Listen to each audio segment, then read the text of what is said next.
Vamos a empezar. El tema de hoy tenemos la coledocolitiasis y el síndrome de Mirici, que son dos temas muy importantes en cirugía, lo que es común, ¿sí? La coledocolitiasis, recuerden que es una complicación de la colelitiasis, ¿sí?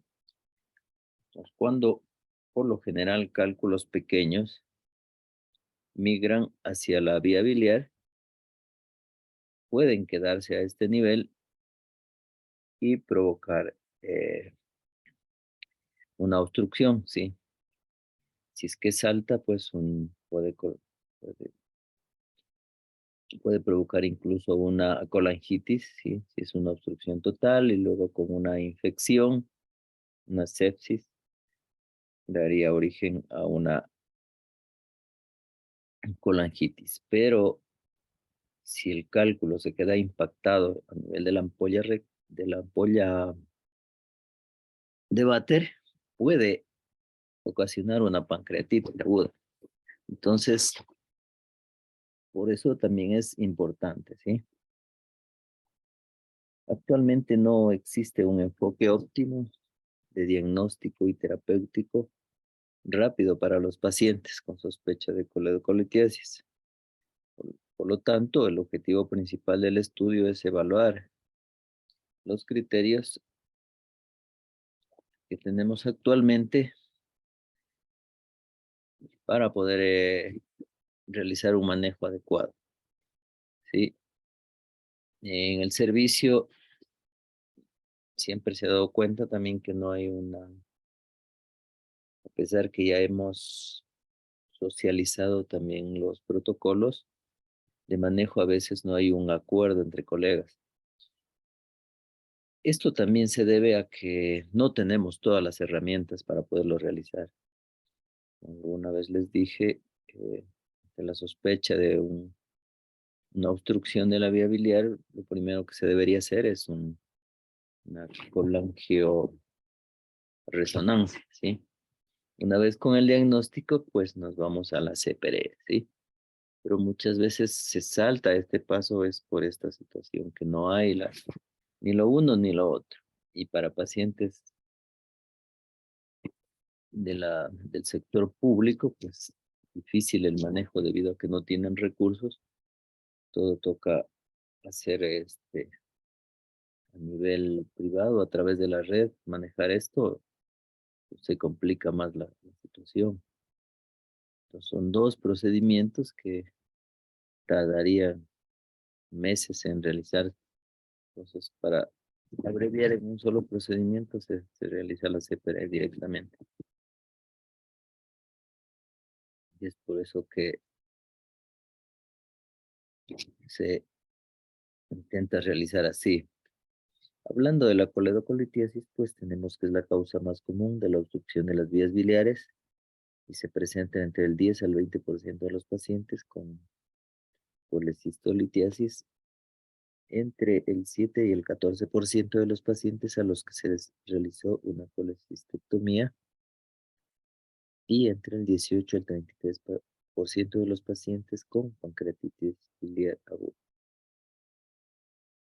Entonces, dentro de la coledocolitiasis, que nos va a explicar también más adelante, nosotros tenemos la primaria y la secundaria, ¿sí?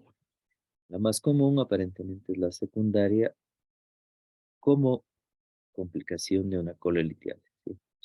Los cálculos primarios también suelen formarse, pero son un poco más raros. En cuanto al diagnóstico de la coledocolitiasis, se basa en la combinación de signos, síntomas clínicos, alteración de las pruebas de funcionamiento hepático y hallazgos radiológicos específicos. Individualmente, estos indicadores poseen niveles variables de precisión diagnóstica y ninguno de ellos por sí solo representa un método completamente confiable para identificar cálculos de la vía biliar. Se considera como gol estándar para su diagnóstico a la extracción de los litos de la vía biliar, ya sea mediante la CPRE o mediante la exploración de vías biliares. Así que puede ser por vía convencional o laparoscópica. Sin embargo, eh, la CPRE, sería la más indicada actualmente, debido a que si hay mejores equipos, mejor resolución de imágenes, ahora se está combinando con la ecoendoscopía, lo cual lo hace un procedimiento más inocuo, ¿sí? Ya no se somete mucho a la radiación, sino que este examen también es caro y no está disponible en todos los centros, por lo tanto hay que realizar lo que se tenga más a mano, ¿sí? En cuanto a la CPRE, tenemos un riesgo también de pancreatitis aguda por CPRE hasta un 15% en algunos estudios, ¿sí? La mayoría del libro refiere hasta el 5%, sangrado post-esfinterotomía del 1 al 2%, perforaciones, infecciones, sí, también se pueden provocar a través de la CPRE. Debido a que es una microcirugía, pues tiene también sus complicaciones.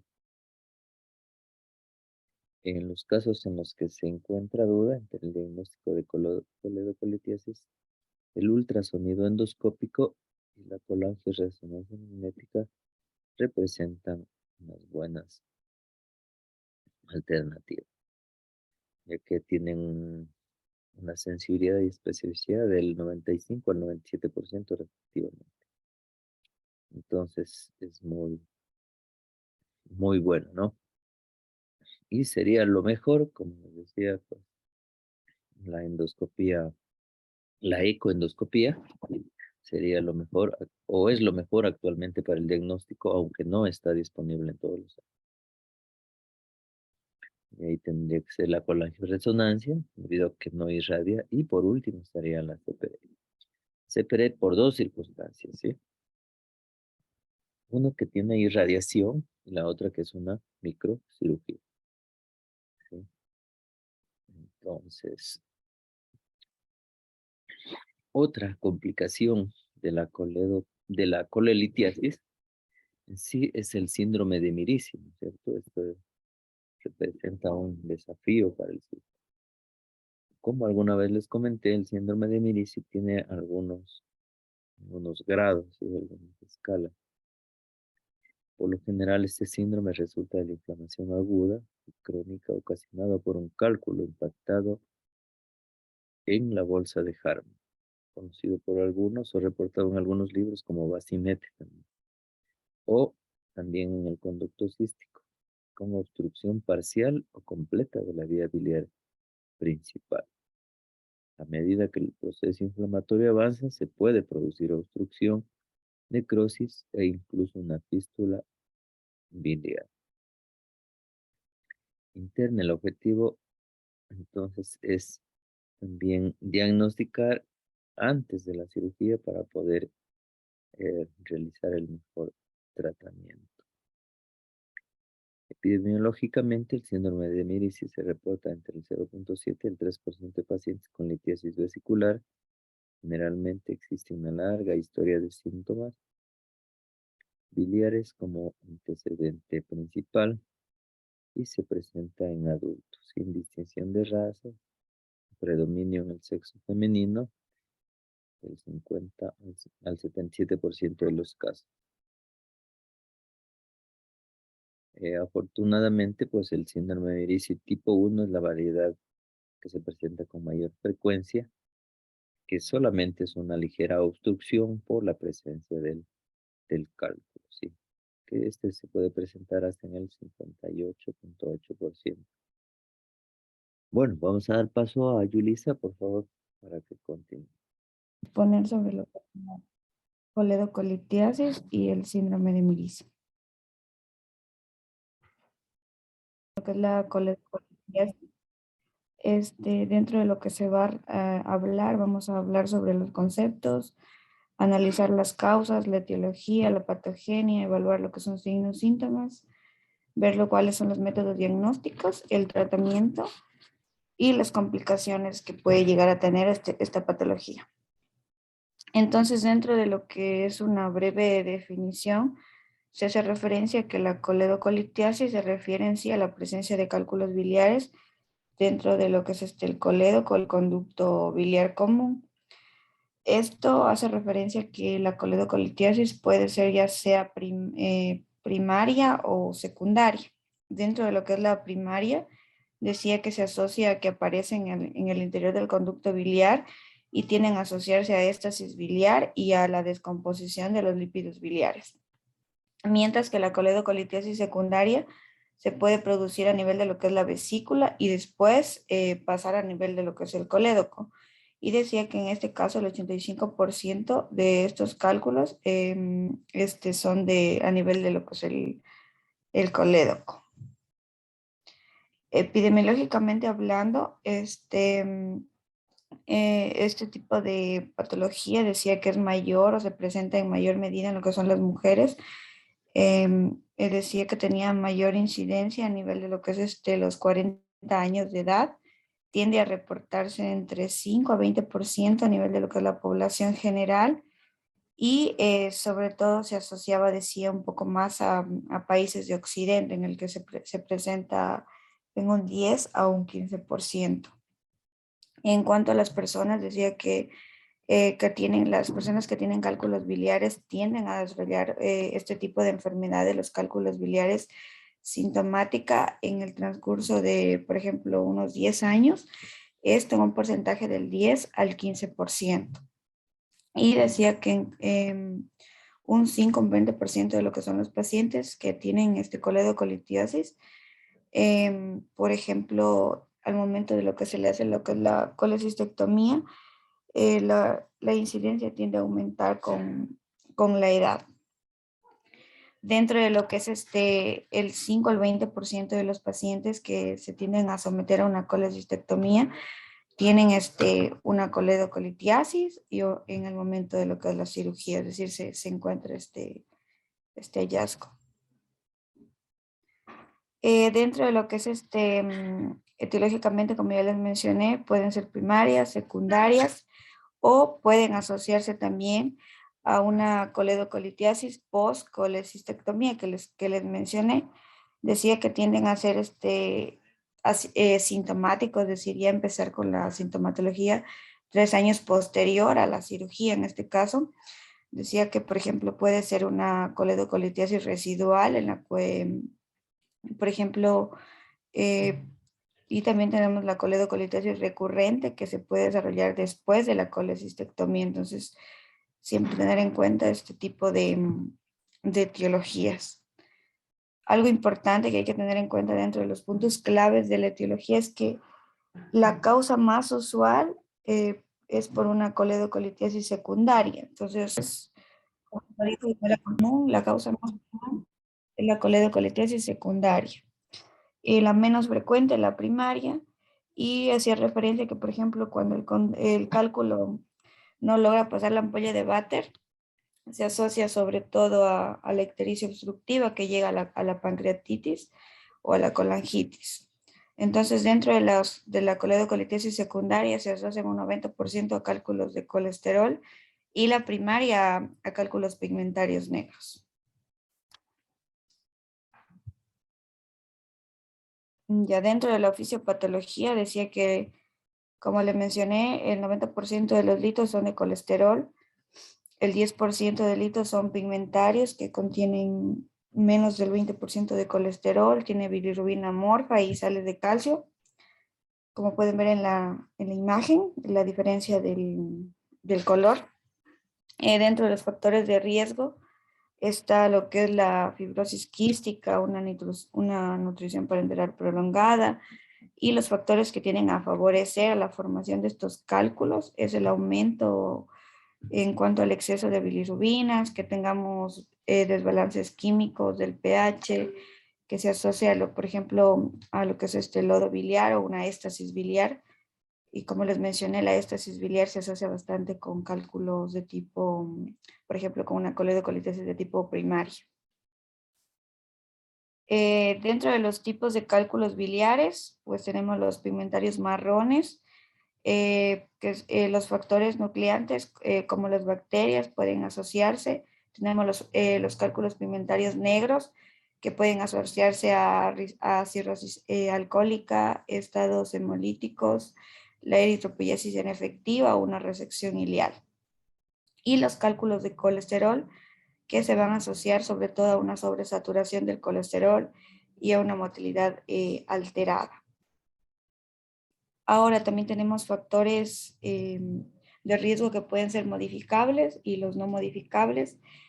Para nosotros a lo mejor presentar en alguna parte de nuestra vida ese tipo de enfermedad. Entonces, dentro de los modificables tenemos como factores de riesgo la obesidad, que tengamos dietas altas en calorías, poca fibra, que tengamos lo que es una hipertrigliceridemia, el uso de anticonceptivos orales, el uso de lo que son drogas, que tengamos pérdidas de peso excesivas, mayor a 1.5 kilos por semana, y el ayuno prolongado tienden a asociarse a este tipo a presentar pues, posteriormente este tipo de patología.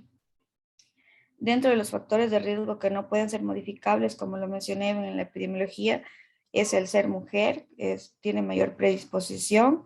Las embarazadas, como lo he mencionado igual con el doctor en clases previas sobre lo que pasa a nivel de lo que es la éstasis del músculo liso en la mujer embarazada. También lo que son la descendencia, por ejemplo, los asiáticos, mexicanos tienen a asociarse más con este tipo de patología.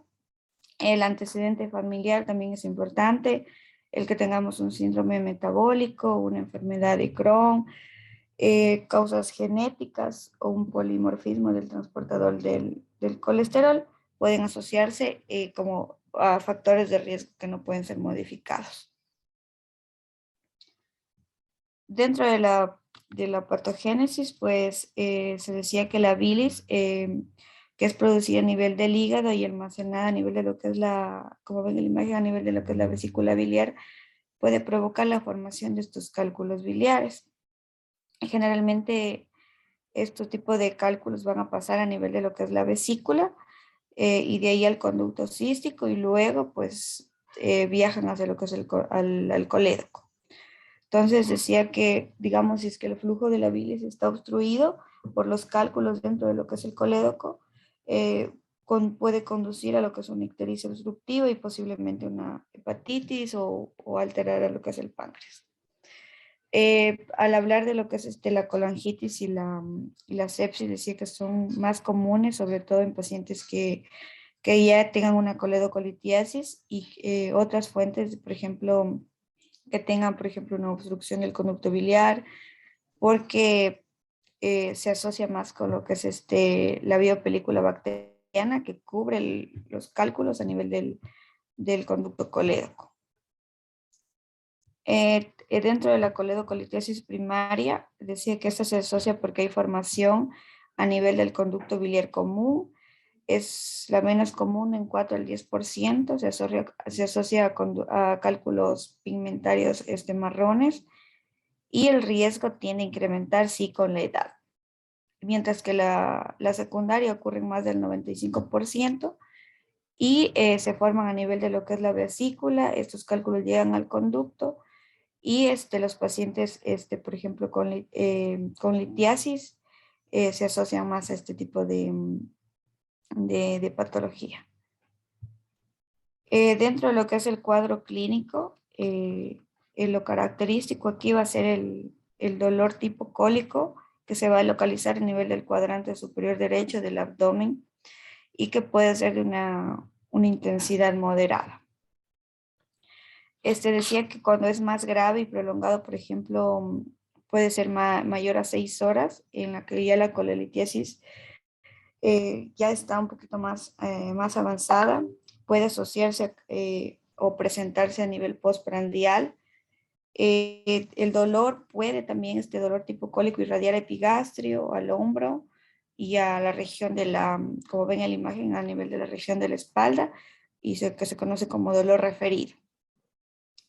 Otros signos que hay que tener en cuenta de una colestasis extrahepática, por ejemplo, es que nuestro paciente ya tenga ictericia a nivel de la piel, ojos, que tenga prurito, que presente náuseas, vómitos. Por ejemplo, el que tenga colia o también lo que es coluria a nivel de lo que es la orina, como pueden ver los signos en la imagen. Decía que ocasionalmente este tipo de pacientes pueden presentar síntomas que pueden, por ejemplo, asociarse o mimetizar una malignidad, por ejemplo, como la ictericia indolora, pérdida de peso. Raramente se presenta este prurito cutáneo y la colia y la coluria pueden considerar ya una obstrucción del conducto biliar común o una colangitis ascendente. Entonces, siempre tener en cuenta estos signos que nos pueden indicar ya algo más. Si la vesícula está distendida, hay que sospechar en una obstrucción neoplásica del conducto biliar o de la ampolla de Vater también. Por ejemplo, también se hablaba del signo de Courvoisier, que decía que se puede hacer una palpación de la vesícula biliar a nivel de la examinación clínica. Algo importante que hay que tener en cuenta, decía, era la tríada de Charcot, que asociaba el dolor en el hipocondrio derecho, la ictericia y la fiebre. Y siempre tener en cuenta que este dolor lo puede referir el paciente a nivel de la espalda o el hombro, y la ictericia y este tipo de signos pueden acompañarse de coluria, colia y prurito. Dentro de los cuadros ya un poco más complicados tenemos primero el ilio biliar. Decía que esto puede ser por una obstrucción intestinal mecánica debido a que está obstruido por los cálculos biliares. Fisiopatológicamente puede provocar una perforación de la vesícula biliar o un síndrome de Mirici que se va a hablar posteriormente, o por una formación de lo que es la fístula biliar entérica entre lo que es la vesícula y el intestino. Y de esta manera el cálculo puede pasar pues a la luz intestinal. Por ejemplo, dependiendo del sitio de obstrucción, si llega al ilio terminal, a nivel de lo que es la válvula LSK, le va a ser lo más común. Ahora también puede llegar a nivel del píloro gástrico o el duodeno. También tenemos lo que es la pancreatitis por el cálculo biliar. Decía que en este caso el dolor en epigastrio ya puede irradiar a lo que es la espalda, empeora después de las comidas y en decúbito supino. Esos pacientes también ya se van a asociar con náuseas, con vómitos. Si nosotros vemos los laboratorios, amilasa y lipasa van a estar 3 veces por encima de los límites normales. Y dentro de lo que es los hallazgos de imágenes, sí van a sugerir ya una pancreatitis y podemos asociarnos ya también con distensión a nivel abdominal. También otra complicación es la colangitis, que hacía referencia a la tríada de Charcot, que por ejemplo en el 25 al 70% de los pacientes, asociada a la fiebre, el dolor que les dije en cuadrante superior derecho, la ictericia y la leucocitosis. En casos graves ya podemos tener bacteremias y sepsis.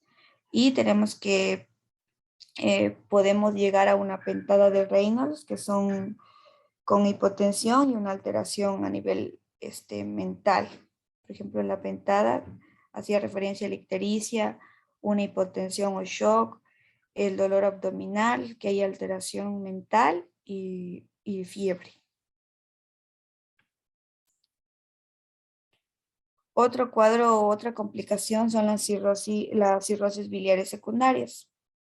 Una obstrucción biliar que ya tenga un periodo ya crónico puede, por diversas causas, aunque es poco común en el contexto de hablar de cálculos biliares, puede causar lo que son, por ejemplo, cenosis, neoplasias aunque es poco frecuente, también una cirrosis.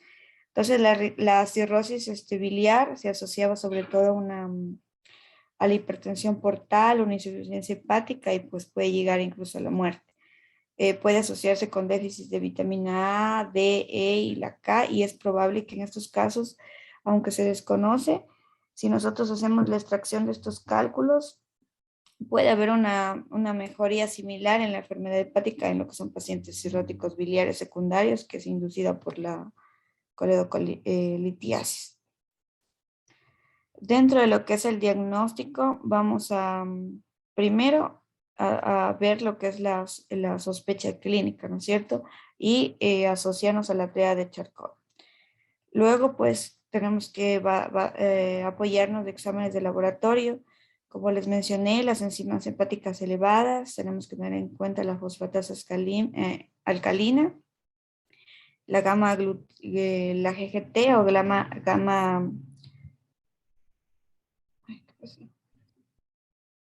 gamma glutamin transferasa. También dentro de los laboratorios podríamos tener en cuenta lo que son las bilirrubinas séricas elevadas y siempre tener en cuenta si es que hay signos, síntomas de algún tipo de complicación de las que les mencioné. A ver, Itati, entonces, ¿qué es la acolia? No era una complicación que se producía debido a que no iba a haber la secreción de la bilis. Entonces, al momento, como no hay la secreción, se quita lo que es el color normal de las heces, entonces van a salir como blanquitas y ya no marrones. Ya, exactamente, ¿no es cierto? El color normal de las heces es amarillento, marrón. Eso se debe a, Ya no hay la eliminación de la bilis a través del conducto. ¿cuál es el pigmento o cómo se llama el pigmento de las heces? No me acuerdo. La estercobilina, ¿sí? Ah, esterco. Ajá, el otro era de la orina. La estercobilina es la que le da este color. Si está obstruido, no pasa este pigmento al duodeno y por ende a todo el tubo digestivo, entonces por eso no pintan las heces. Cuando hay una obstrucción total, ya hay acolia, ¿sí? Y por otro lado, esta obstrucción hace que los pigmentos biliares en cambio se regresen. Entonces aumenta el urobilinógeno en la sangre y es excretado por la orina, ¿sí? Muchas veces el urobilinógeno es reabsorbido nuevamente por las células intestinales, vuelve a conjugarse en el hígado y es excretado nuevamente por la bilis, ¿sí? Pero si no puede ser excretado nuevamente, ¿sí? Por la misma obstrucción, entonces aumenta. Y por eso la orina es colúrica, ¿sí? Ya, continúe, Yulisa. Riesgo de padecer en pacientes que tengan colelitiasis y que sean sintomáticos. Por ejemplo, tenemos predictores moderados, fuertes y muy fuertes. Entonces, dentro de los muy fuertes, un predictor es que tengamos una coledocolitiasis que se evidencia a nivel de ecografía o que tengamos ya imágenes diagnósticos, que tengamos una colangitis o unas bilirrubinas totales mayor a 4 miligramos por decilitro. Decía que el que tengamos es decir, un parámetro predictor muy fuerte se asociaba más del 50% de presentar lo que es el riesgo de padecer una coledocolitiasis posteriormente. Dentro de los predictores fuertes tenemos unas bilirrubinas entre 1 a 1.8 a 4 miligramos por decilitro o que nosotros tengamos una dilatación a nivel de la vía biliar por ecografía. Entonces decía que en esto se puede asociar entre un 10 a un 15% de presentar lo que es este tipo el riesgo más que todo de luego desarrollar lo que es una coledocolitiasis. Dentro de los predictores moderados, en cambio, decía que, por ejemplo, el tener un perfil hepático alterado, un paciente, recordemos que un factor de riesgo era la edad, entonces pacientes mayores de 55 años que tengan un perfil hepático alterado, que tengan una pancreatitis biliar, se pueden asociar con riesgos menores del 10% a presentar luego posteriormente una coledocolitiasis. Dentro de lo que es ya los laboratorios que hay que tener en cuenta, primero tenemos las pruebas de función hepática. Entonces nosotros, ¿qué vamos a valorar aquí? Fosfatasa alcalina, la GGT, las bilirrubinas totales y la bilirrubina indirecta. Entonces, decía que en este caso, como les mencioné, mayor a 4 miligramos por decilitro, ya hay sospechas muy altas, es un predictor muy fuerte de una coledocolitiasis. valores entre 1.8 a 4 ya puede haber una sospecha alta. Y decía que un valor predictivo es de más del 97%. Las pruebas que podemos usar para descartar comorbilidades este nivel biliar relacionadas es pues mediante un hemograma completo, ver leucocitosis que se puede observar en una colecistitis o una colangitis.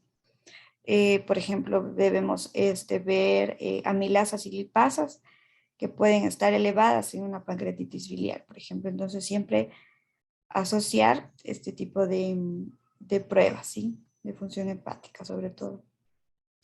Dentro de lo que es ya la ecografía transabdominal, esta va a estar indicada como un método de elección de imagen en pacientes que presenten dolor en cuadrante superior derecho y o ictericia. Recordemos que se asocian a la tríada de Charcot. Entonces, ¿cuáles son los hallazgos positivos que nos van a hacer ya pues pensar en esta patología? Primero es que tengamos un conducto biliar común, el cual por ejemplo, el diámetro decía que tiende a variar dependiendo de la edad del paciente y si la vesícula está intacta o si está extirpada quirúrgicamente. Entonces, una vesícula biliar in situ en edades de menos del 50, el conducto biliar común pues puede tener un diámetro de mayor a 6 milímetros. En pacientes mayores de 50, este puede tener más de 8 milímetros. Y en pacientes post colecistectomía puede incluso estar con más de 10 milímetros. También debemos tener en cuenta que otro hallazgo positivo, entonces acordarán, sí que es, si nosotros vemos este tipo de diámetros ya es un criterio. Si, por ejemplo, también observamos una dilatación biliar intrahepática, si visualizamos el cálculo que está ocluyendo pues, el conducto biliar común, pues ya, o sea, tenemos el diagnóstico y que se observen también litos dentro de la vesícula biliar. Una pregunta ahí. Dígame, Si doctor. tenemos un paciente de 40 años que ha sido sacado la vesícula hace unos 10 años atrás y tiene un diámetro del colédoco de 7 milímetros, ¿usted qué dice? ¿Es un No, porque, factor predisponente de decir que tiene coledocolitis o no? no, porque en post-colecistectomía era mayor a 10.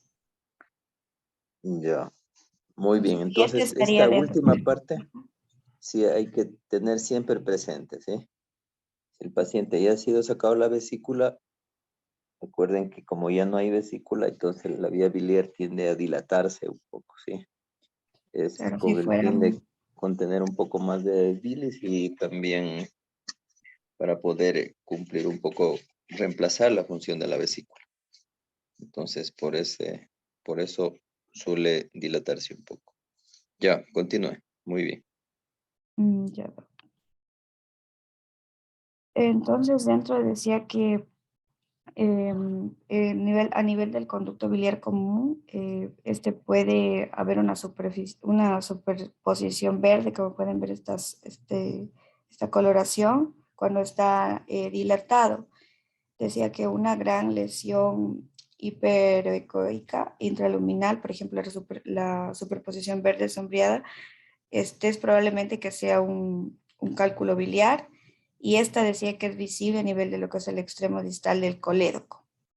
Al hablar sobre el árbol biliar intrahepático, puede parecer normal, y dentro del el contorno, pueden ver aquí el contorno rayado blanco de la ecografía, es por ejemplo el hígado, y la superposición blanca, por ejemplo, hace referencia a una rama de la vena porta.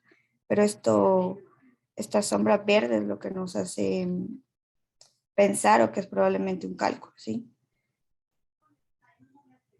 Dentro de lo que es la colangiopancreatografía por resonancia magnética, decía que dentro de lo que es la tomografía, esta decía que no se recomienda de forma rutinaria si existe ya una fuerte sospecha de una coledocolitiasis.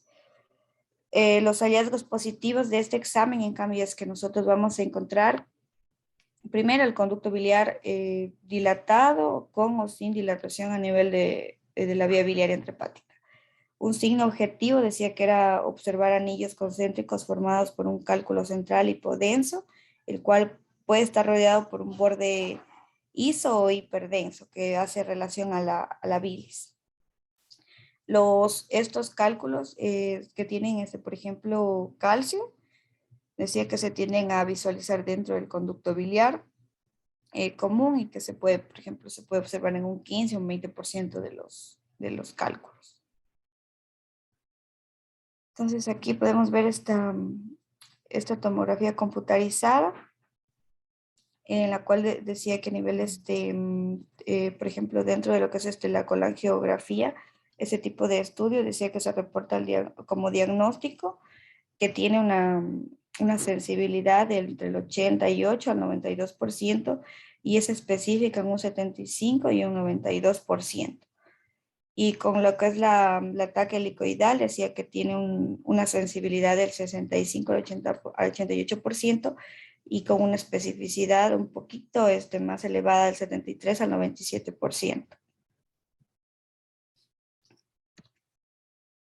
Dentro de la tomografía computarizada de abdomen, que se puede usar con contraste ya sea oral o intravenoso, y que se use el corte coronal, decía que, por ejemplo, un cálculo solitario puede ser visible como una lesión hiperdensa que está bien definida, que puede observarse a nivel de lo que es el extremo distal y que se puede observar como una dilatación y que son características de lo que es una coledocolitiasis. Dentro de lo que es la imagenología también están los procedimientos endoscópicos.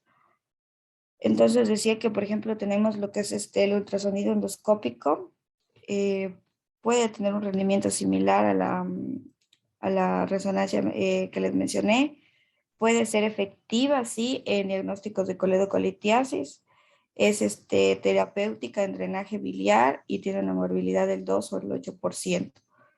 La colangiopancreatografía endoscópica retrógrada se va a usar como un procedimiento diagnóstico y terapéutico, en cambio, en los pacientes que tengan una coledocolitiasis, y es el estándar o el gold estándar en este caso, y se reserva a pacientes, por ejemplo, con un riesgo alto, con evidencia de cálculo a nivel del conducto, el colédoco, pacientes que tengan una colangitis o que tengan un cálculo con otras morbilidades asociadas. Y la colangioscopía endoscópica, decía que esta se usa lo que es el endoscopio a nivel de lo que es se lo inserta a nivel del conducto biliar para una visualización, es decir, en vivo y directa a este nivel, y nos permite ver sobre todo las estructuras para tener un buen manejo.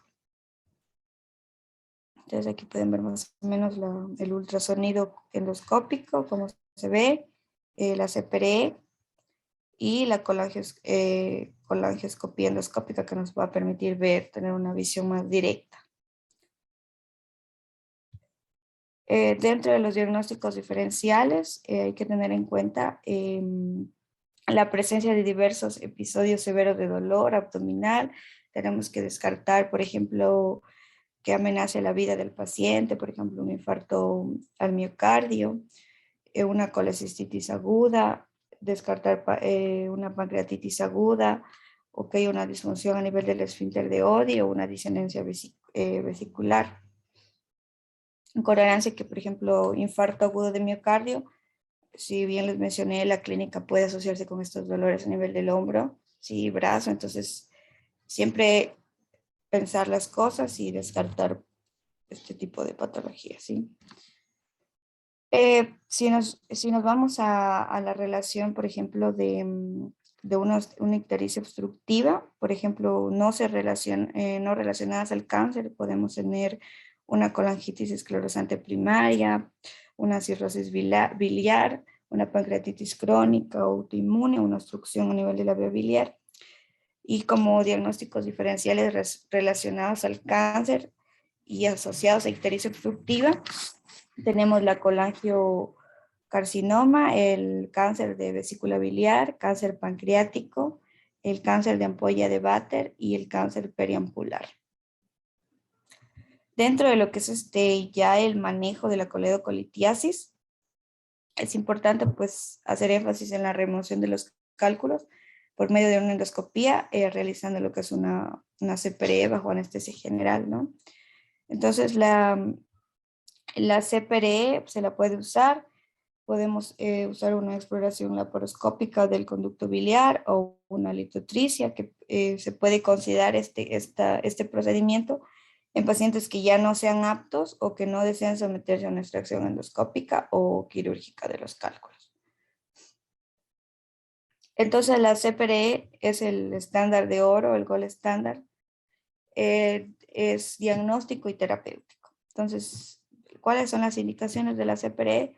Una coledocolitiasis que esté confirmada, que haya una colangitis, que tengamos una pancreatitis aguda biliar y que se evidencie la coledocolitiasis persistente asociada a colangitis.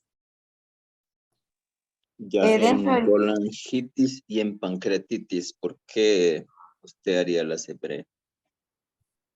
Es que, por ejemplo, la pancreatitis ya sería una complicación de la coledocolitiasis, Ya, porque se decía que se asocia. y la colangitis.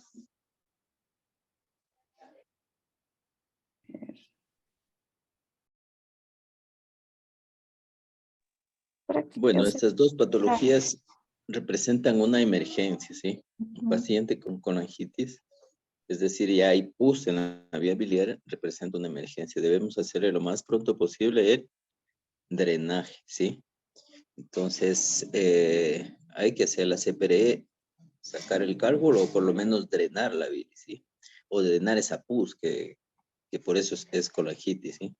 Entonces, sí es una emergencia, porque de la colangitis puede hacerse una sepsis. Recuerden de la triada, que sería una colangitis no complicada, y la pentada sería ya una colangitis complicada, ¿no? Grave. Grave sería el término adecuado. Grave.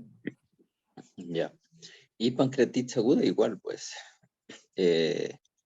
Necesitamos desobstruir esa vía biliar, ¿sí? Limpiarla lo más pronto posible y por lo tanto está indicada en la CPRE y lo más pronto posible. Ya, para evitar una pancreatitis aguda también grave, ¿sí? Recuerden que de las pancreatitis el 80% son leves, un 20% son graves. Entonces, para evitar la gravedad hay que también descomprimir drenar rápidamente esa bilis para que no se siga complicando más la pancreatitis. Ya, continúe. Ya dentro del también lo que es el manejo, decía que la colecistectomía no va a estar indicada en pacientes que tengan cálculos primarios. Decía que, por ejemplo, otras opciones quirúrgicas pueden ser la colectomía abierta, una exploración transcística, una litotripsia, que les mencioné en pacientes que prácticamente no sean aptos o no deseen lo que es la intervención. Y se puede, por ejemplo, en casos que A ver, ahí queden... parece que está mal escrito colectomía abierta. ¿Qué es eso? Ay, error. ¿Cómo sería ahí? Coles. Coledocotomía podría ser. Coledoco- Exploración de vías biliares es el término más adecuado, sí. Porque Ya. si decimos colectomía, es la exéresis del colon. Ujú. Ya, continúe. Decía que, por ejemplo, si nosotros hacemos una exploración del conducto biliar y vemos lo que son estos tipos de piedras y no se pueden remover, sí se recomienda lo que es la colecistectomía posterior, pero sí en la misma hospitalización. Es decir, vamos a realizar este proceso de manera secundaria porque no se logró la extracción total, se podría decir de manera endoscópica. Entonces, siempre hay que realizar este procedimiento para evitar recurrencias. Dentro de lo que es el manejo ya farmacológico, decía que no hay algún medicamento que nos cure, por ejemplo, la coledocolitiasis. Sin embargo, decía que sí podemos administrar indometacina rectal postoperatoria para evitar la pancreatitis postoperatoria en casos de una manipulación del conducto pancreático.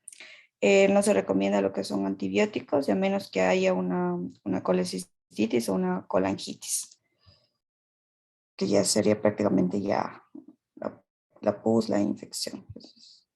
Dentro de lo que es el pronóstico, la recurrencia es del 10, va del 4 al 12% dentro de los 15 años y se puede dar aunque se haya removido incluso la vesícula biliar. Recuerden que el doctor nos mencionaba que pueden haber estos remanentes como que se quedan de la vesícula y puede volver a haber una recurrencia, aún así que se haya extraído.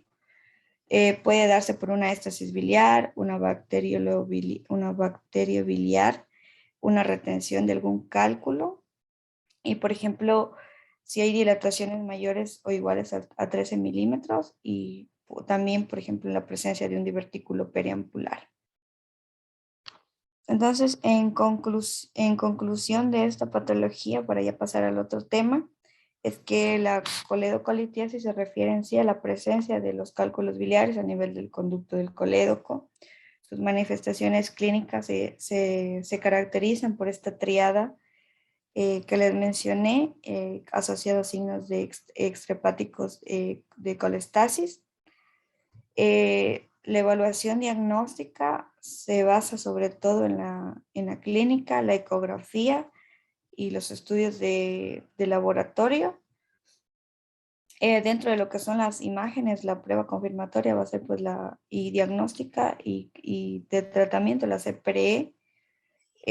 También se puede usar la colangiopancreatografía por resonancia magnética o la ecografía endoscópica. Pero ustedes ya saben cuál es el gol estándar. Y el tratamiento pues es obviamente la extracción de los cálculos, ya sea vía endoscópica o quirúrgica, y hay que prevenir la recurrencia. Por ejemplo, puede ser mediante una colecistectomía laparoscópica y siempre tener en cuenta lo que son los factores de riesgo y que puede haber alguna recurrencia, si recordemos que era del 4 al 15%. Ya, entonces ahora vamos a hablar del síndrome de Mirici. Este síndrome de Mirici decía que es una inflamación aguda o ya sea crónica que está asociada a un cálculo impactado a nivel de la bolsa de Hartmann. Esto o a nivel de lo que es el conducto cístico. Esto va a provocar ya sea una obstrucción parcial o completa a nivel de lo que es la vía biliar principal, y a medida que el proceso inflamatorio va avanzando se produce una obstrucción, una necrosis o incluso puede llegar a provocar una fístula biliar interna.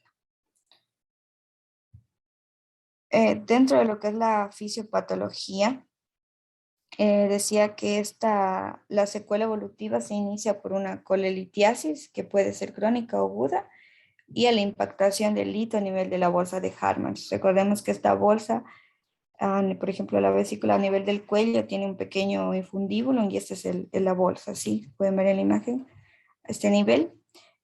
O del conducto cístico, decía que esta va a dar origen a una colecistitis por una compresión intrínseca a nivel de la vía biliar principal, y a partir de este momento se pueden desencadenar diversos fenómenos, como por ejemplo ictericia, exclusión biliar, una colecistitis aguda.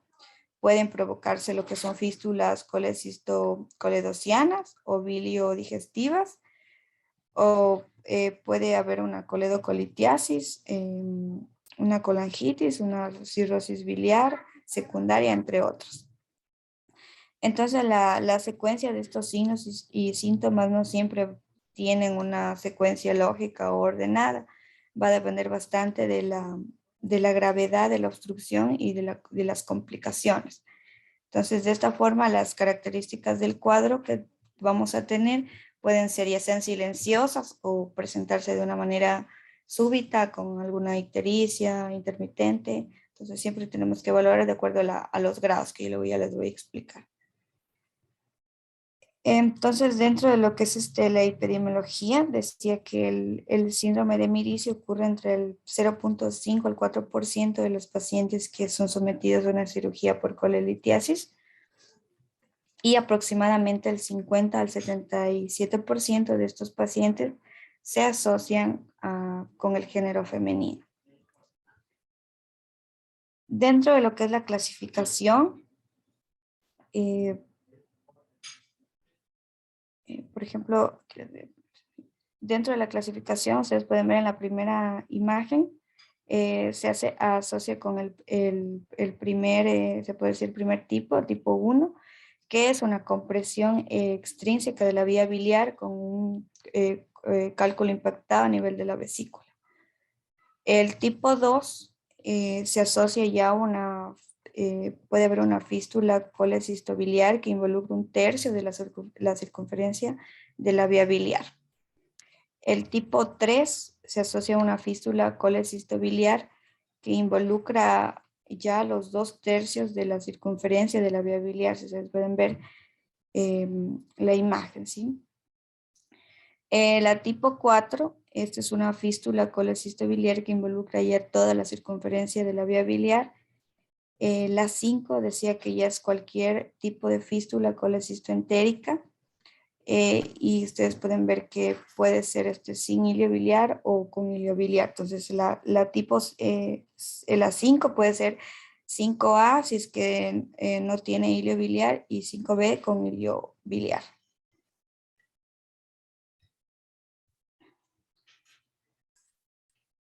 Entonces el cuadro clínico. Sí, un ratito. A ver, Marlon, ¿está o no está Marlon?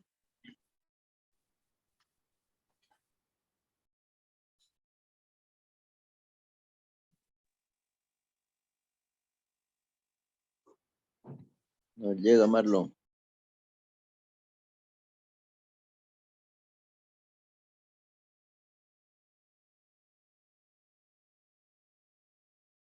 Y Tati. Dígame, Doc.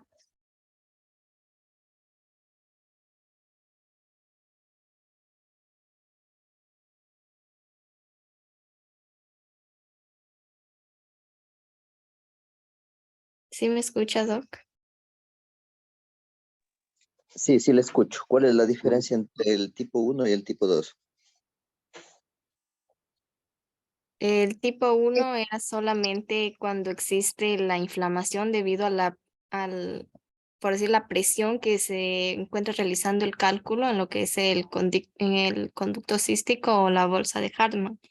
Pero solamente va a haber esa compresión extrínseca y provoca la inflamación. En cambio, el grado 2 ya es cuando se produce una fístula, la colecistobiliar, que como lo dijo Yulisa, solamente va a afectar 1/3 de lo que es la circunferencia de la vía biliar, pero ya hay fístula, a diferencia de la 1 que no hay nada, solo la inflamación.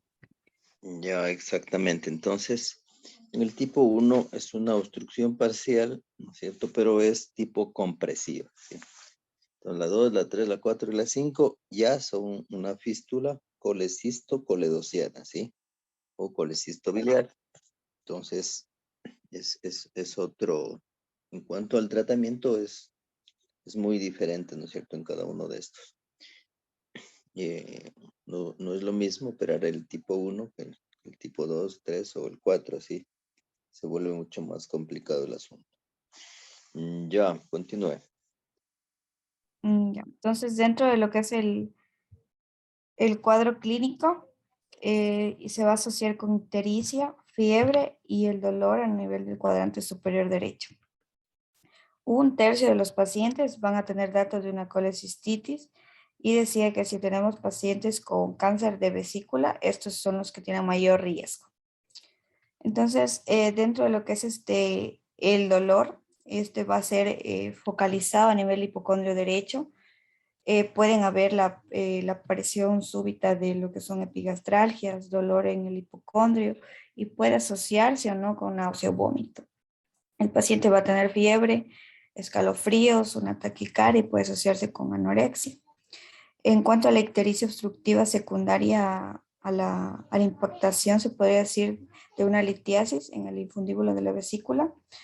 Este puede comprimir el conducto hepático común y da origen a una fístula colecistocoledociana. También podemos ver cuadros de colangitis o pancreatitis y puede presentarse una colecistitis aguda o crónica.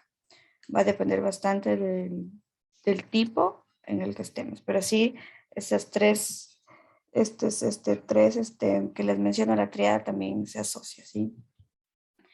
En cuanto al diagnóstico, decía que no existe un patrón patognomónico en cuanto a lo que es la presentación de este síndrome de Merici, lo que lo hace difícil en cierta manera de diagnosticar, porque como les mencioné, dependiendo de incluso el tipo que tengamos, la clínica tiende a variar.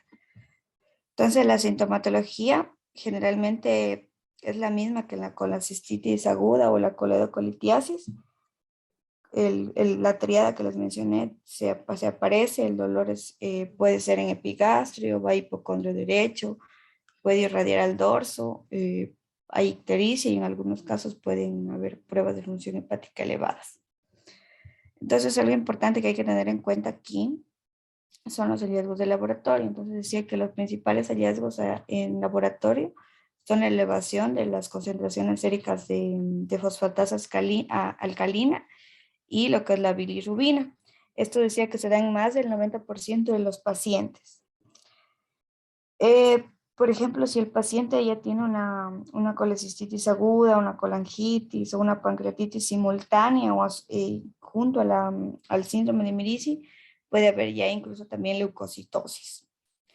Dentro de lo que es la ecografía abdominal, decía que esta va a ser el gold estándar en pacientes con un síndrome de Merici, porque nos va a revelar la presencia de los cálculos, una vesícula biliar contraída, y estas características nos sugieren pues un síndrome de Merici incluyente. En cuanto a la dilatación de la vía biliar por encima de lo que es el cuello de la vesícula biliar, el que veamos la presencia del cálculo impactado a nivel del cuello de la vesícula, pueden ser signos y que, por ejemplo, haya un cambio abrupto a nivel se puede decir, del ancho normal del conducto por debajo del nivel de lo que es el cálculo, es decir, que cambie de diámetro, se puede decir. También dentro de lo que es decía que la RX abdominal también se la podría realizar, pero no es un gol estándar. Pero, por ejemplo, decía que se puede presentar lo que es la triada de Rigler, que podemos ver aerobilia, lito en el ilio y los signos de obstrucción intestinal. Ya esa triada la podemos ver cuando hay un ilio biliar establecido, ¿sí? Uh-huh. Es decir, el paciente está con distensión abdominal, dolor abdominal, ¿sí? Ahí podemos ver eso. Entonces va a haber asas dilatadas, se va a poder observar un lito en el ilio, aunque esto no es siempre. Recuerden que los cálculos, la mayor parte son de colesterol y son radiolúcidos, entonces no se puede ver muy bien si es cálculo o no. Pero lo que sí se va a ver es aerobilia, ¿sí? Es decir, aire en la vía biliar. Entonces, para que suceda esto debe ser un Merici 5, ¿sí? Que usted habló. Es decir, una fístula entre la vesícula y el duodeno, ¿sí? Para que pueda pasar este cálculo al intestino delgado y quedarse en la válvula ileocecal. Como alguna vez les dije, debe ser grande, ¿sí? Un cálculo más de 3, 4 centímetros para que pueda obstruir. Si es más pequeño, no va a obstruir. Entonces, en ese caso sí nos ayuda muchísimo la radiografía abdominal, porque se trata de un abdomen agudo obstructivo, ¿sí? Continúa. Ya. Dentro de lo que es la tomografía computarizada abdominal, decía que esta puede o nos ayuda en sí a determinar si es que hay malignidad, revelarnos ganglios linfáticos a nivel portohepático que pueden estar agrandados o ver la infiltración hepática o una metástasis. La colangiopancreatograma por resonancia magnética decía que esta tiene una alta sensibilidad para el síndrome de Mirici. También puede permitirnos determinar en sí cuán extensa está la inflamación pericolequística y ayudar a diferenciar lo que es el síndrome de Mirici de otra patología biliar, en este caso, por ejemplo, neoplasias a nivel de vesícula. Lo que son las imágenes de este tipo de resonancia decía que, por ejemplo, si son ponderadas en T2, nos pueden diferenciar entre una neoplasia y lo que es una causa inflamatoria.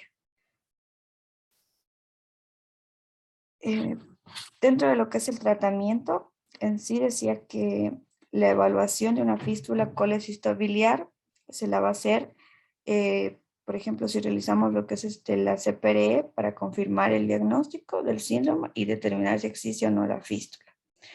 La colangiografía transhepática percutánea decía que por lo general se reserva solo para pacientes que no son candidatos o en los que haya fallado ya la CPRE o que no tienen una anatomía adecuada, es decir, tienen una anatomía alterada quirúrgicamente que va a impedirnos ya tener un acceso endoscópico a la vía biliar. Dentro de lo que es la CPRE y la esfinterectomía permiten así hacer una descompresión biliar mediante la colocación de un stent interno a nivel de lo que es en el paciente y nos ayuda, ¿sí? La CPRE decía que esta nos va en sí a permitir identificar el conducto cístico y nos permite diferenciar pues, y visualizar de manera adecuada lo que es el conducto, el colédoco a nivel distal y la presencia o no de una obstrucción significativa a nivel del colédoco. Algo importante es que pues, la cirugía es el pilar en sí del tratamiento para lo que es este síndrome, ya que nos va a permitir eliminar los factores causales. Que la causa pues va a ser para este síndrome el cálculo, ¿sí? Entonces, el diagnóstico del síndrome de Mirici se va a realizar en sí con la CPRE y nos puede, la podemos en sí hacer mediante, de manera, por ejemplo, temporal a la cirugía y podemos colocar lo que es el stent y desobstruir, así como dijo el doctor. Y de esta manera provocamos una descompresión del colédoco y de esta manera se mejora bastante la clínica, sobre todo del paciente. Por ejemplo, la extracción endoscópica de los cálculos pueden eliminar en sí ya la necesidad de una exploración del colédoco en el momento de la cirugía. Y si, digamos, el síndrome de Mirici se diagnostica de manera incidental por ejemplo, si estamos realizando una colecistectomía, ahí debemos realizar un colangiograma intraoperatorio antes de la colecistectomía para confirmar el diagnóstico y caracterizar la anatomía a nivel biliar. Y cuando el paciente no es candidato quirúrgico, por ejemplo, en este caso se decía que la colangiopancreatografía retrógrada endoscópica con la colocación de una endoprótesis, esta nos podría ayudar como tratamiento definitivo para este síndrome. En cuanto a lo que es el tratamiento endoscópico, decía que, por ejemplo, nos va a permitir pues justamente hacer esta descompresión biliar y mejorar la ictericia obstructiva y la colangitis. Ahora, si hablamos del tratamiento quirúrgico en base al tipo de síndrome de Mirici, por ejemplo, en una tipo 1, decía que, por ejemplo, una colecistectomía subtotal es un abordaje adecuado o laparoscópico se puede hacer. En una tipo 2, por ejemplo, puede estar la colecistectomía abierta, podemos hacer una colecistectomía subtotal abierta y se puede usar aquí ya los remanentes de la vesícula para cubrir el defecto de la fístula que vimos, ¿sí? Por ejemplo, si es tipo 3, debemos hacer una derivación bilioenterohepática con una hepaticoyeyunostomía en Y de Rose. Por ejemplo, en la tipo 4, lo mismo, se puede hacer este tipo de procedimiento, esta derivación. Y ya en la tipo 5, los tratamientos pueden ser según el tipo de síndrome, sí, pero va a depender bastante del grado. Y eso sería todo. Muchas gracias. Gracias, Yulisa. Muy bien. Estuvo bien detalladito ambos temas y la felicito. Entonces, en cuanto al tratamiento del síndrome de Irice, como usted mismo lo dijo, ya depende por lo general es quirúrgico, ¿sí? Por ejemplo, la CPRE sí nos puede ayudar para la emergencia, ¿sí? Para descomprimir y desinflamar y luego en forma electiva realizar el tratamiento quirúrgico definitivo. Igualmente la percutánea, ¿sí? La colangiografía transhepática percutánea se hace directamente por la pared del tórax o abdomen, se llega al hígado y del hígado a la vía biliar, pero es solamente para descomprimir, ¿sí? El tratamiento definitivo es el quirúrgico. Y los procedimientos que usted dijo. Básicamente hay que hacer a nivel donde está erosionado el colédoco, se cortaría toda la parte afectada y se conectaría ahí directamente a un asa de yeyuno, ¿sí? Eso sería el tratamiento ya definitivo y el resto pues ya se saca la vesícula con los cálculos y todo. Quedaría un muñón ahí de colédoco para que pueda drenar el conducto pancreático, ¿sí? Entonces directamente del hepático común sería específicamente anastomosa al yeyuno, ¿sí? Una cirugía muy complicada. Cuando está agudo este cuadro, pues mucho más difícil. Por eso primero podemos realizar la CPRE y el drenaje que desinflame y luego en forma electiva sí, tratar esto. Sería la forma más adecuada. En el tipo 1, pues ahí no hay mucho problema, se puede hacer un PRIVAN o una colestectomía parcial o subtotal, se llama, ¿sí?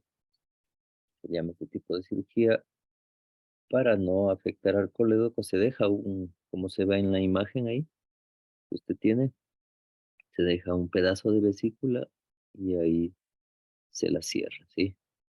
Entonces con eso queda ya cerrado el colédoco. Lo que sí se ha visto que con el tiempo puede esta bolsita aumentar de tamaño, ¿sí?